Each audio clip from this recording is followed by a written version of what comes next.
সাভারটাকে একটা সুন্দর নগর হিসাবে গঠন করবে। আয়োজিত আজকে এই মানববন্ধন, এই বৃষ্টি ভেজা আবার বাংলাদেশের প্রাণ কেন্দ্র যদি ঢাকা হয়, আমি মনে করি ঢাকার প্রাণ কেন্দ্র কি বংশী নদী কি বাংলাদেশের অন্তর্ভুক্ত নয়? আমি বলবো আমরা ছোট্ট একটি ফ্লাইওভার করেছে, এখানে মানুষ যাতায়াত করে। আপনারা যান, সাংবাদিক ভাইরা আছেন, যেতে পারবেন না। আমাদের মাঝে উপস্থিত হয়েছে, আমরা পরিচ্ছন্ন নগরী সাভারকে দেখতে চাই, মধ্যে দেখতে পাবো সাভার যানজটমুক্ত নগরী রেডিও কলোনি থেকে। আজকে মানববন্ধনের অংশে আমরা এখানে যারা আছি সকলেই সাভারের মানুষ। আমাদের প্রত্যেকে জাহাজের টাকা থেকে দিয়ে আমাদের ভবিষ্যৎ জেনারেশনকে আমরা যদি দূষণমুক্ত পরিবেশ বান্ধব একটি সাভারে বসবাস করতে চাই, আমাদেরকে ভূমিকা নিতে হবে।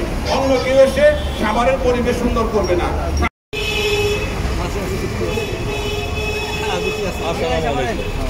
কিন্তু একটি গাছ কাটবেন, দুটি গাছ আপনি লাগাবেন, তাহলে আজকে যে আমরা গাছ কেটে ফেলছি, আমাদের বেঁচে থাকার জন্য গাছ অত্যন্ত প্রয়োজন।